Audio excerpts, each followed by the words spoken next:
하루를 시작하며 함께 기도합니다.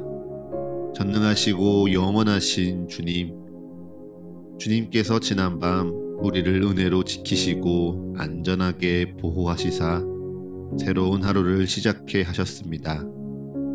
오늘을 시작하며 주님께 기도하오니 밤과 같이 낮 또한 우리를 보호하시어 주를 잊지 않게 하옵소서. 오늘 하루 모든 어려움 속에서도 주를 바라보게 붙들어 주시옵소서. 하루의 시작을 주님과 함께 열어가오니 오늘 주님께서 우리와 동행하심을 기억하게 하는 일용할 은혜와 사랑, 이 말씀을 통해 깨닫게 하옵소서. 우리 주 예수 그리스도의 이름으로 기도합니다. 아멘. 오늘 이 아침 주님께서 우리에게 주시는 말씀은 아가 6장 4절에서 9절의 말씀입니다. 내 사랑아, 너는 티르사같이 어여쁘고 예루살렘같이 곱고 깃발을 세운 군대같이 당당하구나. 내 눈이 나를 놀라게 하니 돌이켜 나를 보지 말라. 내 머리털은 길르앗산 기슭에 누운 염소떼 같고 내 이는 목욕하고 나오는 암양떼 같으니 쌍태를 가졌으며 새끼 없는 것은 하나도 없구나. 너울 속에 내 뺨은 성류 한쪽 같구나. 왕비가 60명이요 후궁이 80명이요 시녀가 무수하되 내 비둘기 내 완전한 자는 하나뿐이로구나. 그는 그의 어머니의 외딸이요 그 낳은 자가 귀중하게 여기는 자로구나.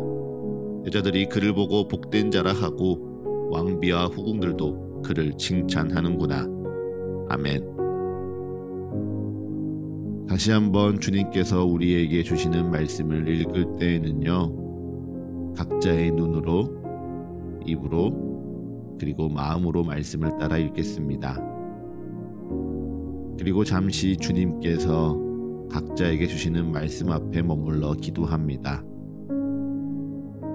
각자의 마음에 울리는 단어, 표현, 문장에 머물러 기도합니다. 주님 내게 말씀하소서. 주님 내게 듣게 하소서.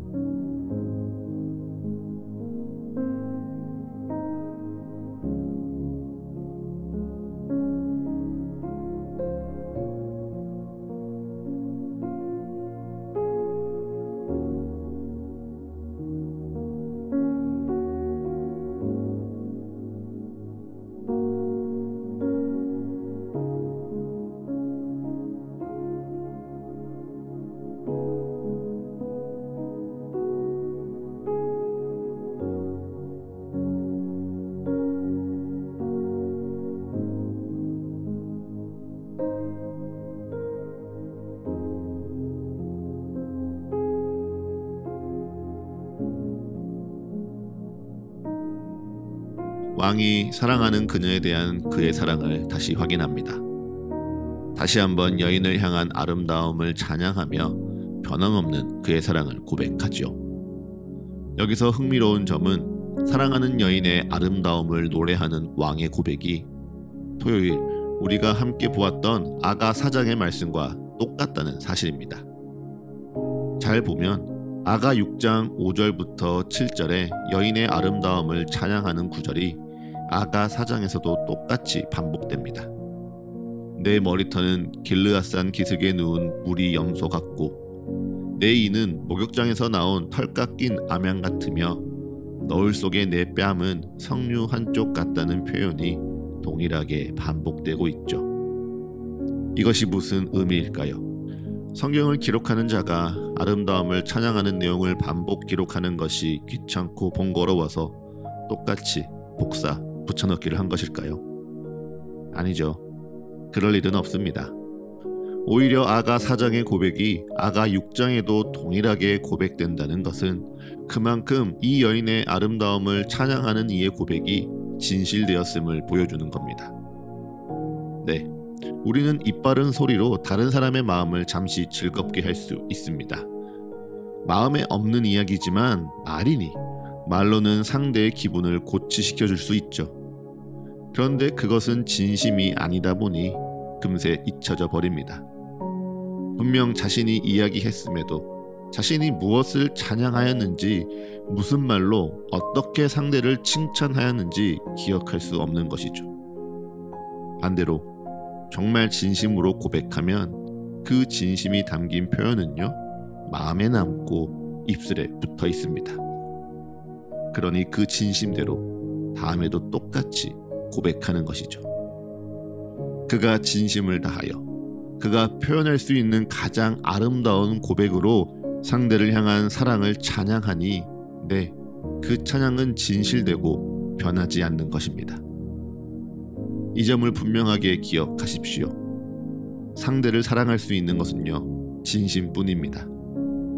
잠시 호의를 얻으려고, 잠시 환대를 누리려고 이빠른 소리로, 거짓된 마음으로 상대를 찬양하는 것은 가벼이 끝이 날 뿐입니다. 정말 상대를 존중하고 사랑하는 진심만이 상대를 온전하게 하며 그 아름다움을 찬양하는 것입니다. 그러니 같은 말을 반복한다고 지루할 것이라 오해하지 마십시오. 같은 말을 반복한다고 진심이 없다 타박하지도 마십시오. 그것이 어떠한 표현이든지 진심을 담아 고백하십시오. 같은 말, 같은 표현일지라도 온 마음을 담아서 내 사랑하는 상대에게 고백하십시오. 그리고 그가 그렇게 사랑을 고백한다면 그 정성을 기뻐하시며 그 사랑에 감사하십시오. 그렇게 진심을 담아 표현하고 진심을 받아들이는 기쁨 속에 사랑은 자라가는 것입니다. 그리고 그렇게 사랑이 자라가니, 네, 누군가에게 유일한 사랑을 마주하는 것이죠. 왕은 이 말씀을 통해 분명하게 인정합니다.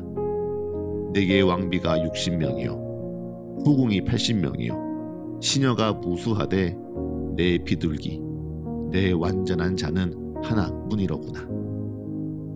여러분 상상이 되십니까? 현실에 비교하면요, 말도 안 되는 사람입니다. 어떻게 왕비가 60명입니까? 어떻게 후궁이 80명이며 자신의 뜻대로 다를 수 있는 시녀가 무수히 많다 말할 수 있겠습니까? 그런데 왕은 그렇게 살았습니다. 자신이 취할 수 있으면 취하였고 바꿀 수 있으면 언제든지 바꿨습니다. 육체적인 종용만을 따라서 그랬을까요? 아니요. 현실적인 이득을 따지며 결혼을 했고요. 정치적인 목적으로 사랑한다 스스로를 속이는 것이 바로 왕이었습니다. 그리고 그렇게 사는 것이 정말 있는 자들, 가진 자들, 평범한 사람들과 다른 계급을 살아가는 자들의 특권이라고 착각하였죠. 그런데 아무도 주목하지 않던 술람미 여인, 자신이 정말로 진실되이 사랑하는 이 여인을 만나고 나니 왕의 삶은 바뀌었습니다.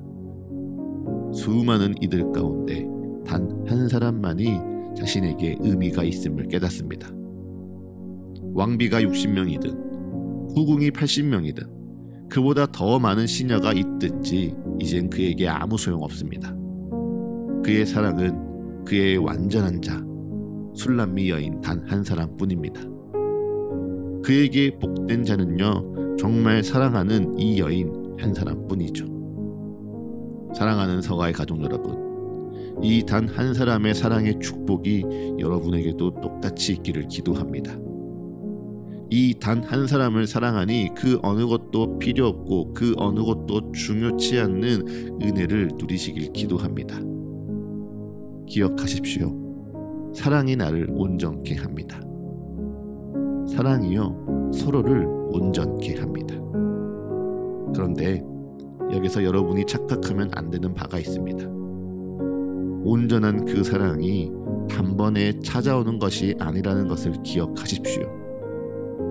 세상이 말하는 것처럼 한눈에 알아보고 한 번에 빠져들어서 천생연분이라 말하는 사랑이 하나님의 온전한 사랑이라 쉽게 착각하지 마십시오.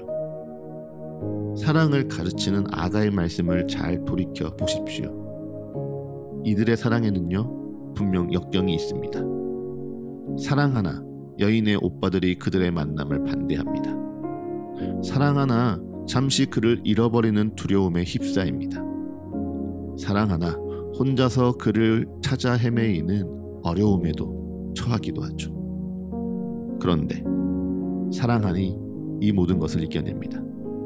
사랑함으로 사자굴과 표범산의 위험을 이겨내기도 하고요. 사랑하기에 문틈으로 손을 내밀어 그 손을 맞잡으며 사랑을 막는 그 어떤 역경과 어려움을 견뎌냅니다. 그러니 사랑이 온전해집니다. 그렇게 사랑이 자라갑니다. 이것이요 하나님의 온전한 사랑입니다. 감정적으로 나를 들뜨게 하고 나를 취하게 하는 사랑 너머에 사랑으로 역경을 이기고 사랑으로 어려움을 견디며 사랑하는 이와 함께하며 서로를 온전케 하는 것이 바로 하나님의 사랑입니다. 이 사랑이 서가의 모든 가족들에게 있기를 축복합니다. 이 사랑이 오늘 아가의 말씀 가운데 하루를 시작하는 주의 형제 자매 여러분들의 평생에 점점 더 진하여지기를 간절히 축복합니다. 그러니 여러분 사랑하십시오. 하나님의 온전한 사랑을 이루십시오. 이제 잠잠히 오늘날을 향한 주의 말씀을 묵상합니다. 겸손히 오늘 내게 주신 주의 마음을 고백합니다. 그리고 담담히 오늘 나의 삶을 주님께 드리며 기도합니다.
하루를 시작하는 예배를 마치며 함께 기도하겠습니다. 오늘 이 하루를 주님의 말씀으로 시작하며 주님께 기도합니다. 우리의 기도에 응답하시며 역사하시는 주님을 더욱 알아가고 사랑하는 이 하루 되게 하여 주옵소서. 이제는 우리 주 예수 그리스도의 은혜와 거룩하신 하나님 아버지의 끝이 없는 사랑과 모두를 하나 되게 하시는 성령의 역사가 오늘 하루 우리 모두와 늘 함께하게 하소서. 이 모든 간구 우리 주 예수 그리스도의 이름으로 기도합니다. 아멘.